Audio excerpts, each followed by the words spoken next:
you know? Now, I know you're dating someone right now, but have you ever dated a woman in the past that made more money than you? Never. And that was by choice? It just never worked out that way, right? Because women that tend to make money and be successful, they tend to be, you know, because a lot of times they went to college, they're educated, etc. And when girls go to college, we all know what they do a lot of times. They, Right. Especially if they were in a sorority or they went to higher education, because feminism and leftist agenda in general tells women to, you know, kind of pursue career, pursue education, have fun in your 20s, be a experiment with life, all these stupid ass terms that they want to say, find yourself, travel, live your life. Like that's all, you know, any guy that has like, you know, half a brain understands this is just telling women to be promiscuous until they find a guy. And I don't think a guy should ever accept a woman that used to have a promiscuous past. That's a problem, right? Girls that used to typically don't make good girlfriends and they don't make good wives, you know? There's a lot of studies on that, right? Girls with high body counts dating later in life. Absolutely. They're fucked. The analogy I always use is like kind of like glass. If you take a glass cup, right, and you drop it on the floor and it smashes everywhere, you could repair that glass, but guess what? If you pour water into it, it's going to leak every single time. And that's what it's like trying to build a foundation with a promiscuous woman. That's why all these girls that used to be porn stars, whatever, none of them can ever last in a relationship because all this trauma of them like being objectified, they're never able to actually respect or be with a man long term because their purity is gone. Their innocence is gone. And that's the main commodity. Men are designed to create value. Women are designed to preserve value. Women are born with value. Right. And I think, you know, as much as people want to say, Myron, you're an angry misogynist. No, I just understand that men and women are different. And I'm big on women protecting their value and preserving it. Right. And if you want to be a good job, you've lost your value now. And you deserve to be treated as such. Like all these. And you got Lily Phillips out here. 100 dudes in a day. Yeah. You know what I mean? And look at like her face. Like she did that interview. And you can see it. Like her face is like, she's just like, oh man. And she knows in the back of her mind, she lost her soul. She knows that she'll probably never be able to have a family. She knows that she's not going to be able to have children. And it's not going to hit her really until she hits her 30s and her 40s. The thing is like, women are able to kind of like cope and say, oh, I'm okay. I'm happy single. Hot girl summer. Woo. There's a reason why it's called hot girl summer and not hot girl life. Because women are not designed to be long term. They can't fucking do it. As much as they think they can do it or want to do it, they can't be men. Right? Again. So they can't even properly. You know what I mean? So it's just like, no, dude, like you cannot do what we do. You guys want it so bad, but you fucking can't do it. We can run around, fuck a bunch of girls and decide, you know what? I want a family and be able to have that family and probably be okay, right? More than likely. But with women, it doesn't work that way. They were in their best years, they're not going to be able to like let go of that when they decide to have a family, if they even get lucky to have one. She's trying to do 1,000 a day. I don't know if you saw that. Yeah, I did see that. That's crazy. Cooked, man. Absolutely cooked. You know, God bless her, because I'll tell you this, her darkest days aren't now. It's going to be later on when she realizes the consequences of her actions. But what I'm realizing with a lot of these OF girls, like they're trying to like say, oh, I'm, you know, religious now. I'm turning to Jesus. Like, I think it's a huge grift.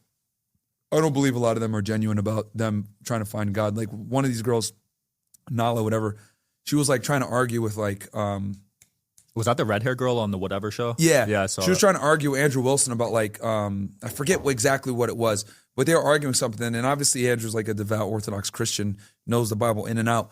And she's over here trying to argue with him. And I think he called her like a heretic, whatever. And I was like, yeah, like, what do you expect? Like this girl, like she didn't convert for the real reason. She didn't convert for real. Like she didn't really find Jesus. It was all like a marketing ploy to make money. Yeah. Do you think porn and OnlyFans should be banned? Yeah, bro, it's a problem. At least it needs to be regulated significantly, right? Like I find it incredible that like platforms will not ban or regulate pornography, but they'll absolutely ban or regulate like speech. Right. Like the things that I talk about, they'll go ahead and ban that, right? Which is supposed to be protected under the First Amendment. But then like pornography and all this other degeneracy is running around all over the place. Like it's a problem, dude. It's a huge problem. And you know, I get criticized a lot. Oh, well, you bring OnlyFans girls on your show. Yeah, I bring them on, right? They're number one, they're a fraction of the women that we bring on, right? They're not the majority. It's just that everyone remembers them because they tend to be the loudest. But it's to show men that regardless of whether it goes a sex worker or a fucking lawyer, which we brought all the women in between, a lot of them have the same, you know, mindset, which is, you know, feminism and, you know, prioritizing themselves, prioritizing education and income over a family. And I think guys need to wake up to this and realize, like, most of these women, simply put, are not cut out to be your girlfriend or your wife. Or if you do get with one of these girls, you need to come in with such strong frame that she bends to your will and changes, because you're going to have to come in and deprogram that these women are on. Yeah. Do you think some of the blame should be on the guys though? Because some of these girls are making tens of millions. You got Sophie Rain making 43 million. I'm assuming most of her clients are guys. Yeah, no, absolutely. The simps are a big problem. Simps are a huge problem in the United States, and the problem too is that there's like a porn addiction. Like a lot of these guys are literally addicted to porn, and there's a multitude of reasons for this. I've explained it, kind of like why I think we're where we're at with this situation. But without going into crazy details, yes, it's on the simps. They're a big problem in society. Dude, absolutely. It's mind blowing that they can make millions. Like, yeah. I don't personally know anyone that does OnlyFans, like buys OnlyFans stuff. Yeah.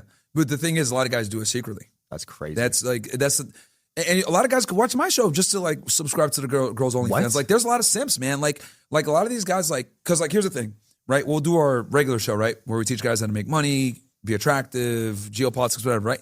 And then we'll do a nighttime show, and there'll be like a bunch of people watching the nighttime show. But a lot of these guys that watch the nighttime show are just like guys looking for mindless entertainment, simps, degenerates, whatever. So, the smart guys are able to watch the show and see the female nature and be like, damn, like this is how women think. Fuck, I need to step my game up. But there's a lot of idiots that also watch and say, oh, I'm going to this girl later. Unfortunately. That's so wild. It's crazy, dude. I mean, it makes sense though, because they go on shows like yours, right? Some of them pay to come on and then they get subscribers. Well, here's the thing. We never charge the girls to come on. Oh, you don't? We don't. As much as people have told us, like, you guys are dumb for not. We never pay the girls, but we never charge them either. Because some of these girls make quite a bit of money. I know one girl made like $60K from coming on the show. And I was like, holy fuck. But, I'm not going to take a dime because I don't want to contribute to that. Like, because the way I look at it is like, I bring these girls on so that you guys can see the fuckery, and then also so that we can show the stupidity, right? But obviously, right, like they're not just going to come on, right? So like a lot of times you have to do some cross promotion. It's like kind of a way to deal with the evil. But nah, like I won't take $1 from that shit, dude. I've been offered a lot of money. Like, bring this girl on, we'll pay you. And I'm like, no, dude. Like if she wants to come on, she come on. But I'm not going to change my rhetoric. Like I'm going to cook. Like if she's on, like it is what it is. Have you ever agreed with any of them? What was that the OnlyFans girls? Yeah. Yeah, so here's the thing about OnlyFans girls, which is actually very interesting in porn stars. They get it. They understand a lot of the times that men don't want. They understand a lot of times that men want more than one woman. They understand a lot of times that men are only as faithful as their options. They get it a lot of times because they're exposed to like the sexuality of men, so they see all the worst sides of masculinity. So they just simply get it. Where their disconnect comes a lot of times is some of them are, it's like, I would say 50-50. Some of them understand that more than likely they'll probably never be able to get a family and a relationship with a guy that they truly want to be with. But then the other part of them is like delusional, thinking that I deserve a guy that makes $100,000 a month like me. And it's like, no, it's not going to happen. Right. Like you're literally. Yeah, their options are so limited because they're making so much. Super limited, dude. And that's where the disconnect comes. Because like they'll hook up with like a rapper and think, oh, I can get this kind of guy, like a rapper, athlete, top tier guy. But what they don't understand is like, dude, you're just only. Yeah. And that's the biggest thing I've noticed with women is like they're not able to distinguish sexual attention from men versus like real relationship attention. Like it's very difficult for them to do that. Because like a girl will come on the show, right?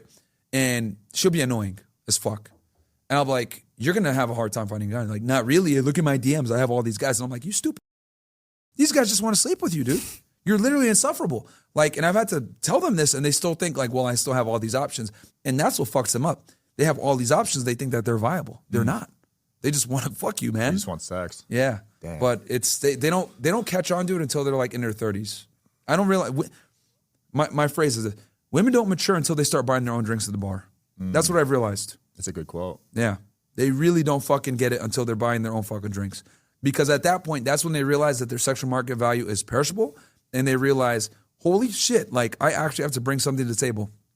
One of the things I do on the show a lot of times, girls say, oh, literally this happened last week. Girl comes on. Okay, well, I ask her, what do you think you want? What do you want in a man? Guy's got to make $250,000 a year, be attractive, charming, all that shit. Cool. Well, why do you deserve that guy? Oh, because I'm one of one. Really? You're one of one. Mind you, I got like 7 other girls there, right? So I'm like, all right, cool. All of you put your 2 hands up like this, right? 10 fingers. Okay, I want your name, one thing that makes you redeemable or attractive to a man for a long-term relationship. Oh, I'm loyal. Okay. Oh, I'm funny, whatever. Good cook, right? So each girl goes through, I'm loyal, finger down. And when you mention a trait that another girl has, all of you have to put your fingers down. So I'm loyal. Cool. Every girl puts her finger down. I'm nice. Every girl puts her finger down. I'm, trustworthy, I can cook, whatever, blah, right? Next thing you know, by the time I get through the table, all their fingers are down, right? And I'm like, and I look at that girl and I say, look, you and every other girl here brings the same fucking thing to the table. And it's a mic drop moment because she had to see it right then and there through this experiment. You are fucking special. Like the things that women bring to the table that men look for can be found easily. And I have to do this experiment a lot of times to let women know that the things that men look for really aren't hard to find, but the things you're looking for are hard to find. Yeah. So you need to make yourself bend to the whim of the man. And quite frankly, a lot of you women don't qualify for the man that you think you deserve. And it's not until I do experiments like this where I tell them, you don't qualify, that they get it. But they still are, they might get it for like 10 seconds and then they still go back out into the world and think, I deserve this guy. But this is why so many women stay chronically single, because they don't have the sexual market value for what they think they deserve. That's the issue. There's a big disconnect with what they want versus what they actually qualify for. Right. So when you're giving advice to guys when they're looking for dating advice, do you recommend they ask about the girl's past when it comes to like partners and everything? No, because she's going to lie every single time. It's a waste of time to ask for body counts. What you need to do is look at her behavior. So there's just certain things guys got to look for, red flags, like what type of work does she do? What type of boyfriends has she had in the past? Does she have a father in her life? Does she respect male authority in general? Is she combative? Like all of these things, her Instagram, right? What kind of pictures does she have up before when you meet her? Does she like to club a lot? Does she like to drink? Does she do drugs? Did she do drugs? Like all of these things are huge red flags. I think if guys like paid attention to that, because the thing is, girls that have certain behaviors and certain traits that if you see one, is it a deal breaker? Not necessarily, right? But if you have a bunch of them, well, the likelihood of her being a 3 or 4 goes up. Right. So I think guys need to, watch her behavior and see what she does. Because what men need to understand is that when you meet a girl, if she likes you, she's going to sell purity, right? Men sell success, women sell purity. So she's going to sit there and tell you, oh, I'm a good girl, I do X, Y, Z, blah, blah, blah. Fuck all that. You need to watch her behavior and see what she does. And then I always tell guys too, you need to date her for at least 6 months to a year to vet her, right? Where you're not doing, she's literally like on probation, right? Because you need to hang out with her and like see where she really stands. Because everyone could put a good front up in the beginning.